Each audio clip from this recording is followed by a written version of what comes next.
Are we live? It's not Memorex, but it is live. This is an appendix to last night's show. Because it occurs to me, I'm talking about Fred Astaire and his clothes, because I had those two sport coats, jackets that are in a fabric that he wore in a couple of his pictures from the 50s, like Funny Face and things like that. And so I thought it would come back. And since I did say that there was no documentation of Fred and Adele, his sister, brother and sister act from the 20s, what I meant is that there was no, film. There was no, at the time when they shot movies like The Coconuts for the Marx Brothers or, Midnight, and things like that, kind of King Vidor and these kind of 20s type of things,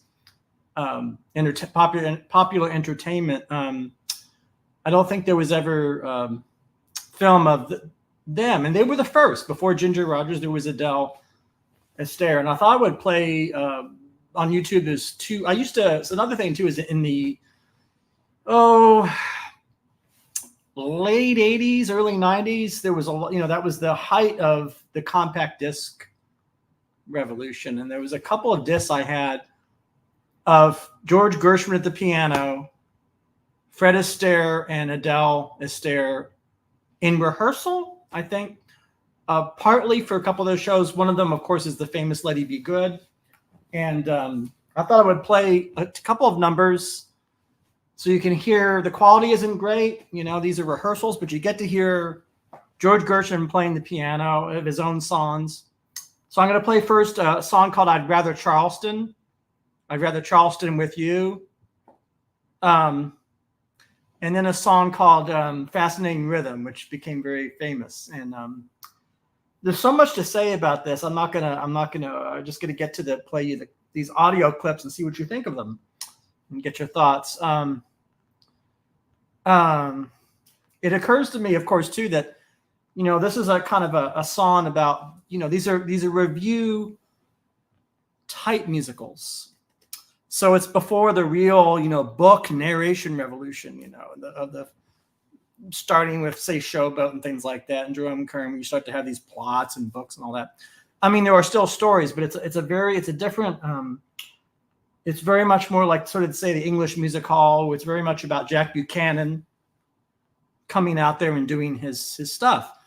And Jack Buchanan was a song and dance man from England, and Fred Astaire, of course, is the song and dance man from Omaha, Nebraska. And we're going to listen to him and Adele. And then after that, we're going to talk a little bit, maybe think about what it might mean to have culture like this, because it's quite interesting.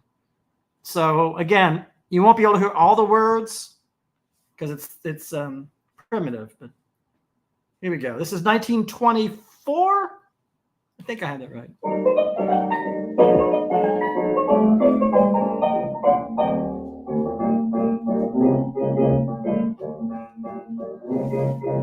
I think today that you've got ways that must be checked.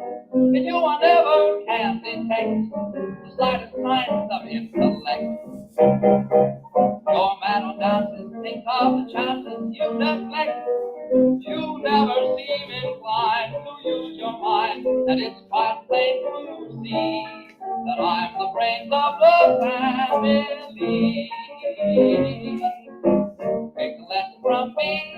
I'd rather Charleston. Think of what you might be. I'd rather Charleston. I'm disappointed in you and your way.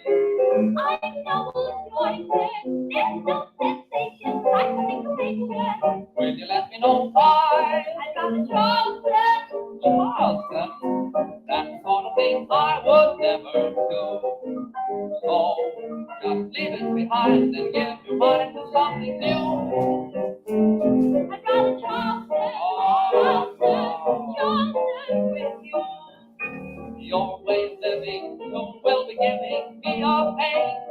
You just repeat that same refrain. You use your feet and not your brain. Something's got you, I don't know what you hope to gain.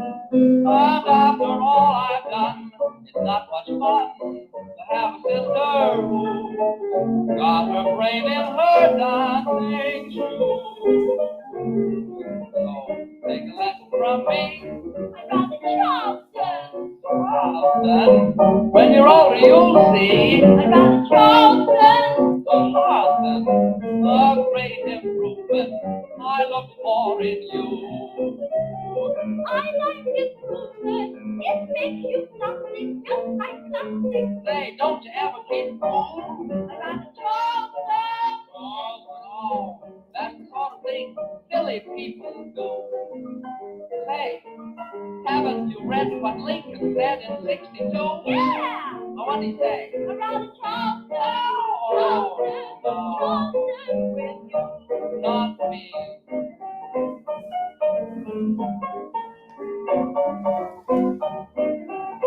Gershwin's piano playing.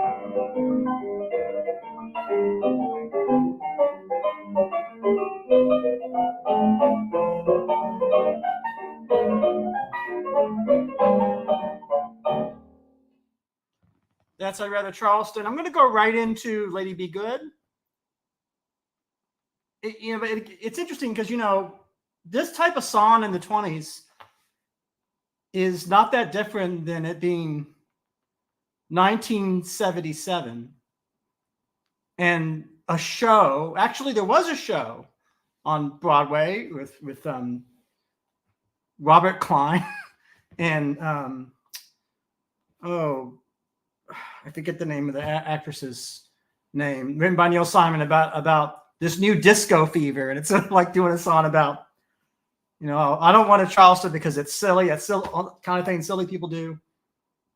Kind of a song where one character says to another, "You got to get the boogie fever," and you got to, or the mashed potato. The things that the boomers are with which they're so obsessed. The music of their. John Waters makes a lot of great jokes in Hairspray, both the musical and the movie. The Corny Collins Show. What is that show in Baltimore? And it's basically Divine, and they have to go through their paces. And do you know all the dances? Do you know the mashed potato and sort of the mean character? Is torturing the other character and spitting out different dance names. And can you do this? Can you do that? It's really the same thing, although it's nothing quite like Gershwin though, right? So I'm going to play Fascinating Rhythm. This is the original Fascinating Rhythm. This is 1924, again, the same year. After I play this, I'm going to read from Fred Astaire's memoir where he talks about working with his sister and being in these shows and his feelings. Kind of interesting. From my 1959 book, Steps in Time. So here we go. It's Fascinating Rhythm.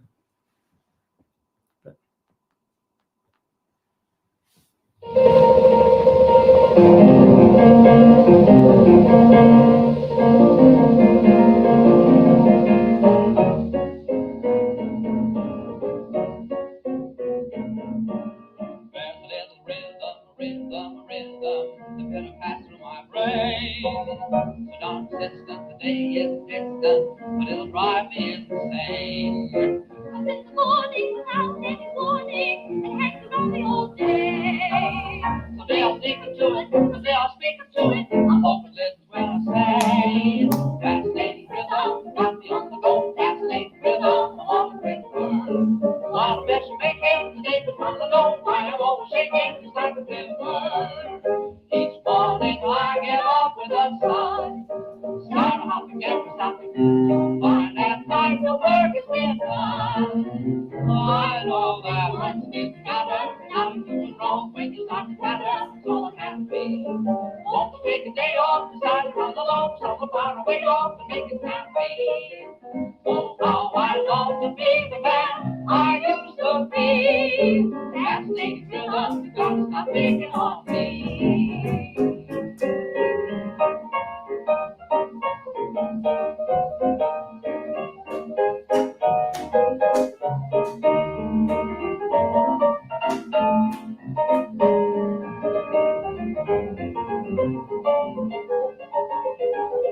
Fascinating rhythm, what we've heard. Why you know shaking like a river. Each morning I get up with the sun. Fine at night, no work has been done. I know that once we stand up, time to run when the sun matters, so that we won't take a day off to side around the lawn, somewhere far away off to make a stampede. Oh, how I long to be the man I used to be. That's the rhythm, you got to stop beating on me.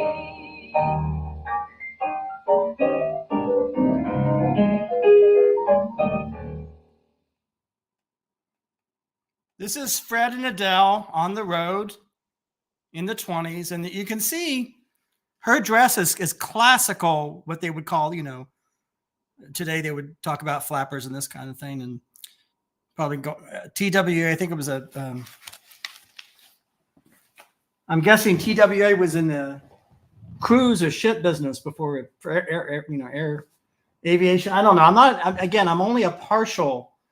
I'm not a total expert. It's been so long. Goodness. It might be like 20 years since I've listened to some of this.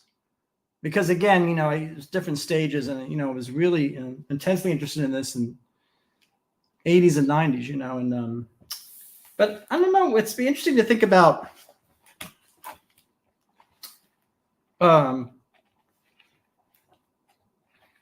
what he has to say here. Now there's this is some photos here.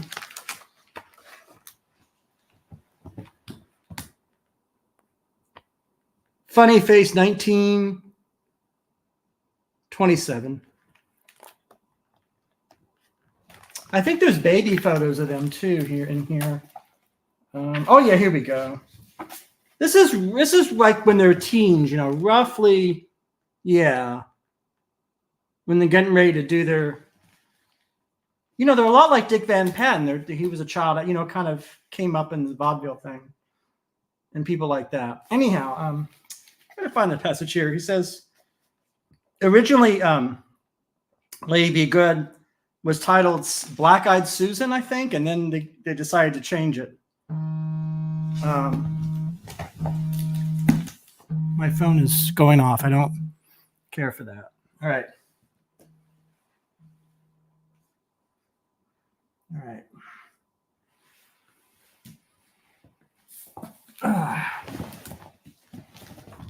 We're over here. Kind of get into a Fred Rogers groove here with my pace, so bear with me if you're not. Yeah, at the moment it's called Black Eyed Susan, but this title is horrible. We got to come up with a different title.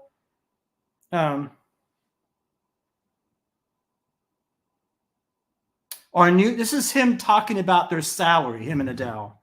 Our new joint salary was to be $1,750 a week in New York and $2,000 on the road.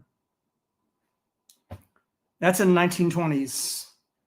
That's quite a bit of money back then. New York had changed considerably, we thought. That old tempo was as predominant as ever, but it sure seemed to become busier and more hectic. George Gershwin took us out to several shows, and we saw everything of importance. We covered the nightclubs and were intrigued by the new type of entertainment originated by Texas Ginnin. The Texas Ginnin Club was a long, narrow, dimly lit room, one flight up, with a small dance floor at the far end where the entertainers worked. Give this little girl a nice big hand, Tex said, as Ruby Keeler came out for her dance. That we all did, and after the dance too, Ruby was terrific, and with her military tap. I'm trying to find where he. Yeah, this is interesting. After they changed the title, they go into rehearsals. And he says, when I heard the song Lady Be Good, I changed my opinion. I like it. And he says he changed his mind about the show. George played the whole score for us next day, and we were crazy about it, inspired.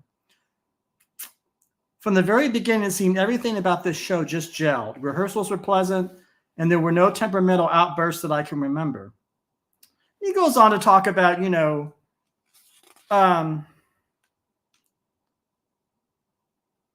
some Yeah, Kathleen Martine, the former Ziegfeld Follies beauty, played opposite me in the secondary romantic interest plot.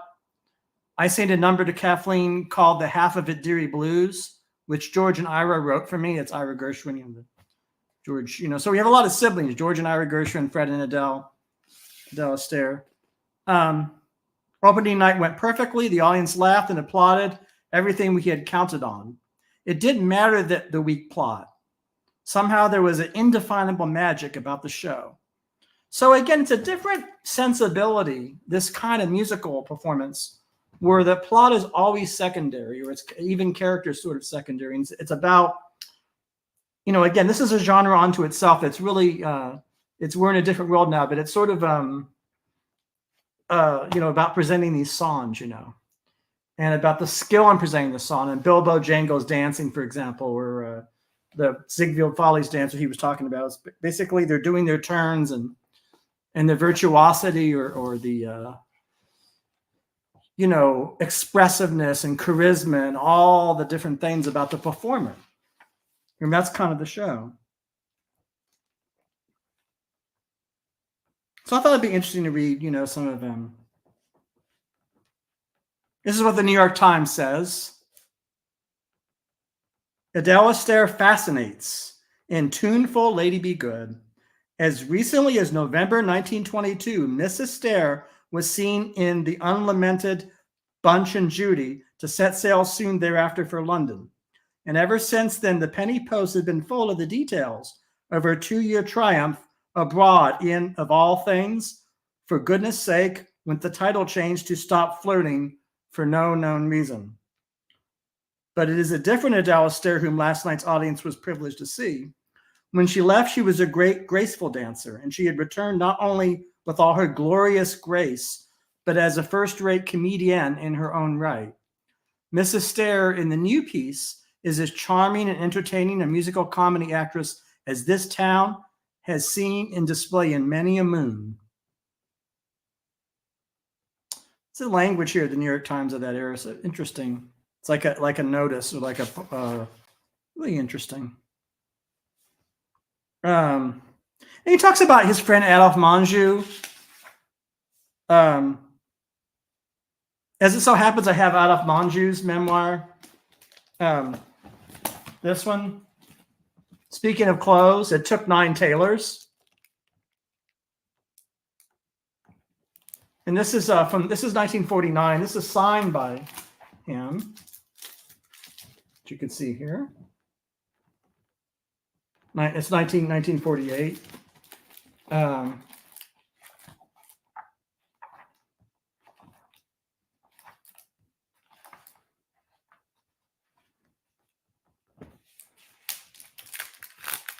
It's very similar in style and tone to the Fred Astaire book, because it's written by very, very well-known performers who are not in the first. They're not known for as writers. There was not writers. They're people in entertainment. And they're writing these things.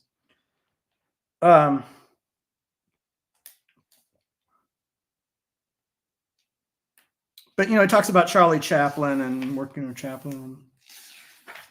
It's interesting, given Chaplin's politics, and Adolphe Menjou was a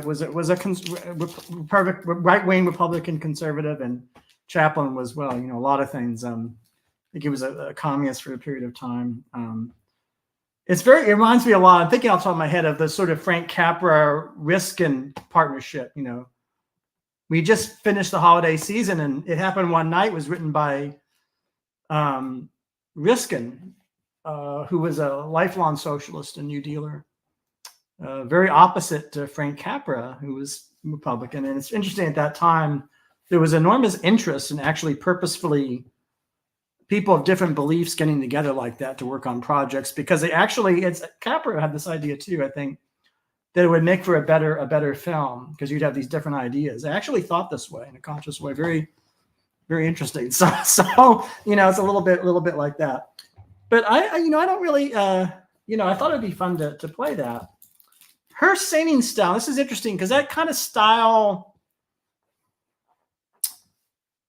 it's very, there's a lot of you know, I'm no expert, but I know what I hear, and there's a kind of an English music hall quality, and even though they're not from England and they're not from the UK, they're from Omaha, Nebraska. Although she did marry into British royalty, I believe, and that's why she left show business, I think. There's just something in the and it couldn't be further apart from what Ginger Rogers does, because Ginger Rogers is really swaining, and it's just a whole. There isn't that. I would even say I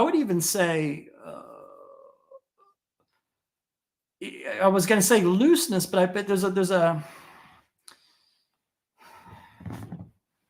again, she and Fred are both like horn players, so they're not. I guess what I would say is that they're not like classical performers. I mean, classical music.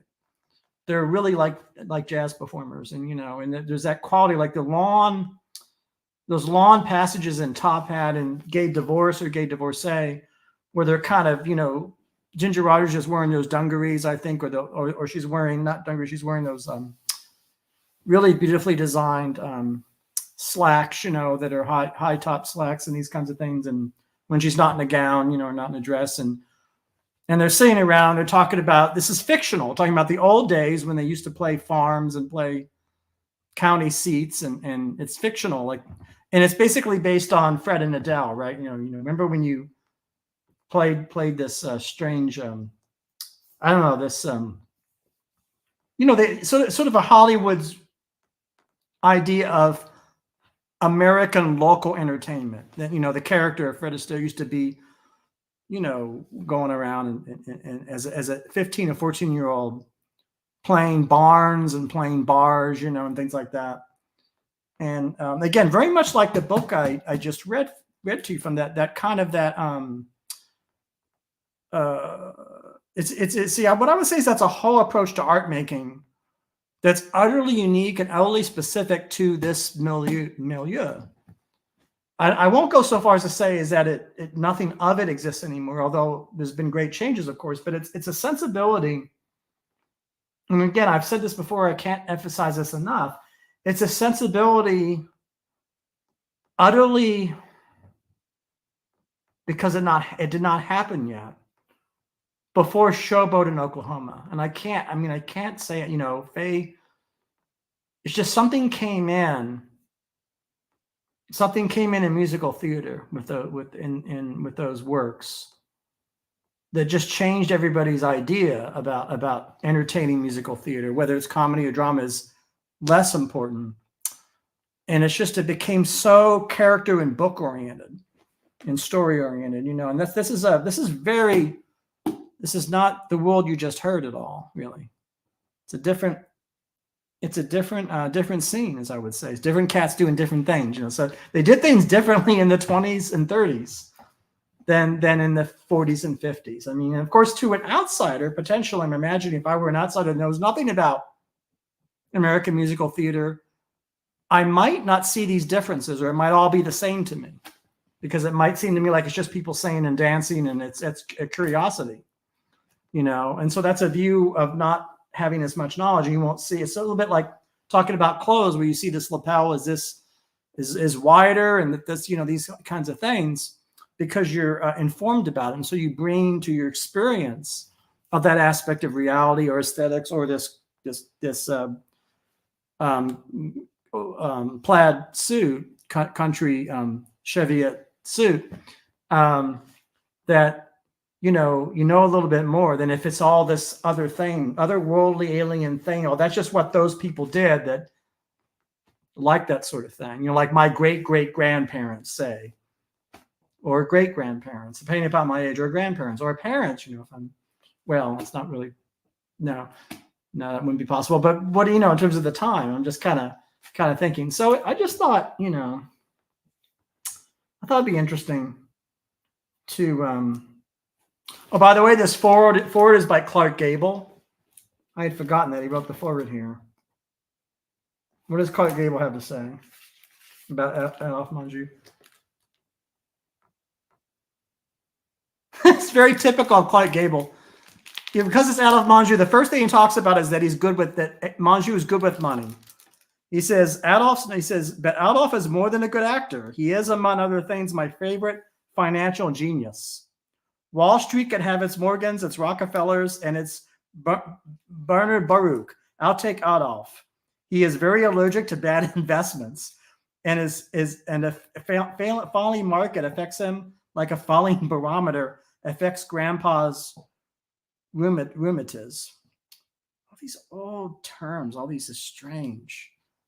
Interesting. Books like this, you know, it's really strange.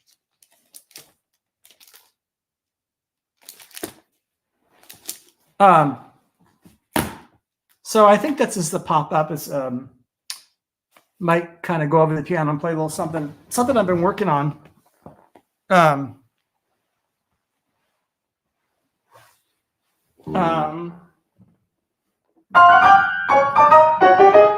There's that kind of like you know, those.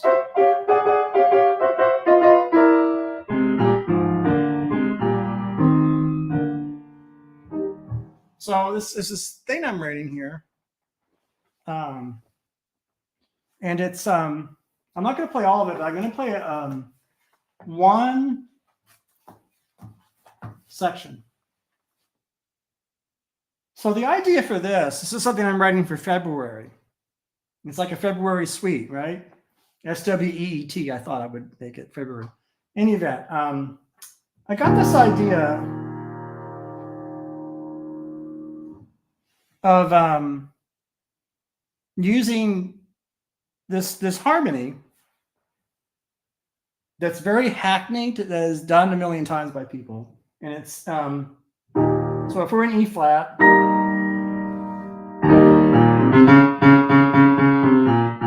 but that's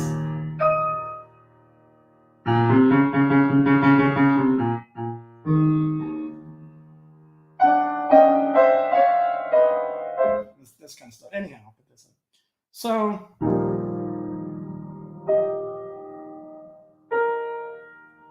E flat.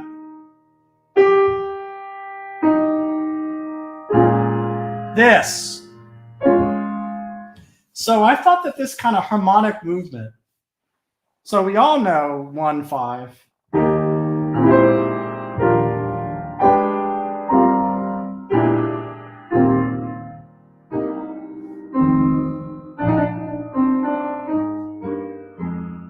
But how about 1 to 4 minor? These different. So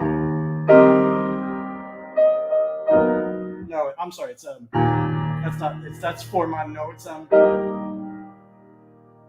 If we add this and make it turn the major into a 7th. This.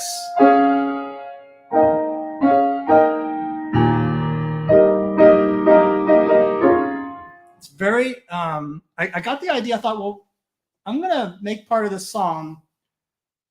I think it's like an airline commercial. I don't know why. Like Eastern or Delta. I don't know. I thought.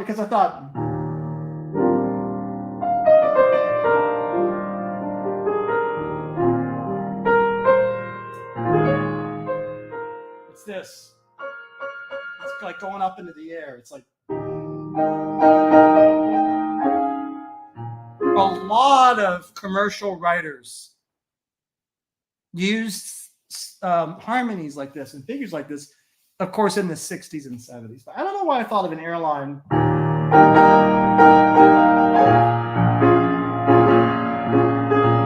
Well, it sounds like something Don Draper, music to something Don Draper is creating. I don't know. Who knows? I don't know really these things.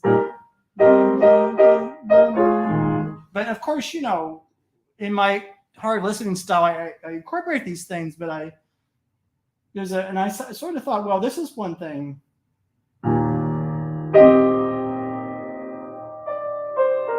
This is interesting, isn't it? So if E flat is this,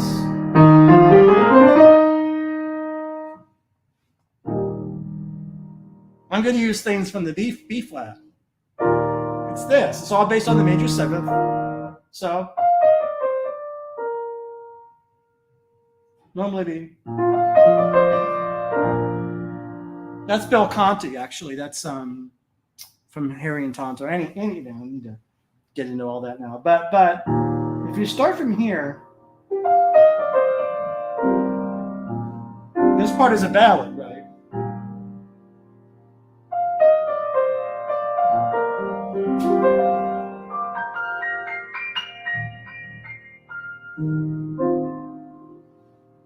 This is what I do with that harmony.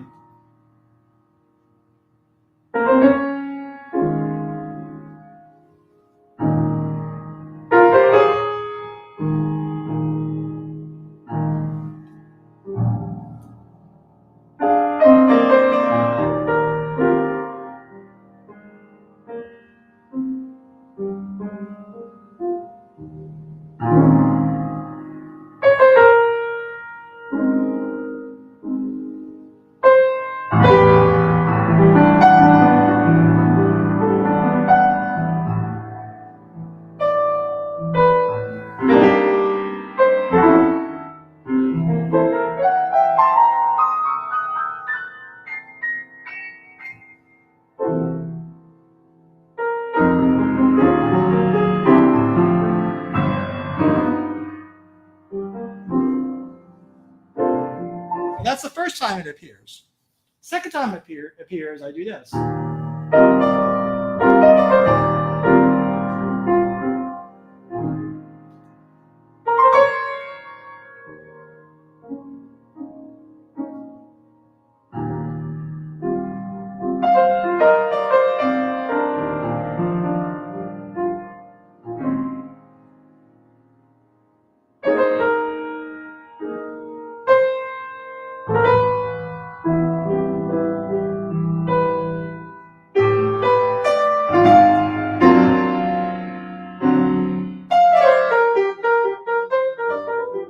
Goes into that. And then the whole song changes course because of that. But that's all. That's Gershwin.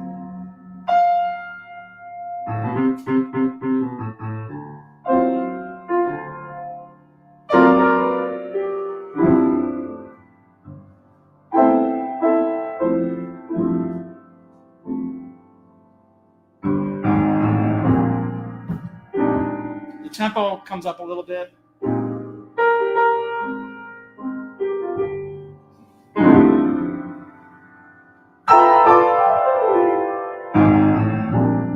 It goes off into that. So that's part of that.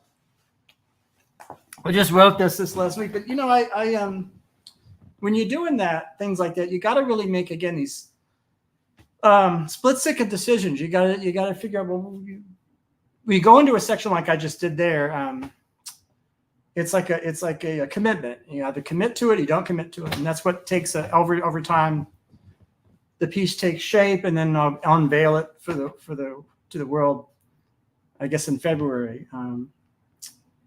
But I thought that would be interesting to play a little of that. I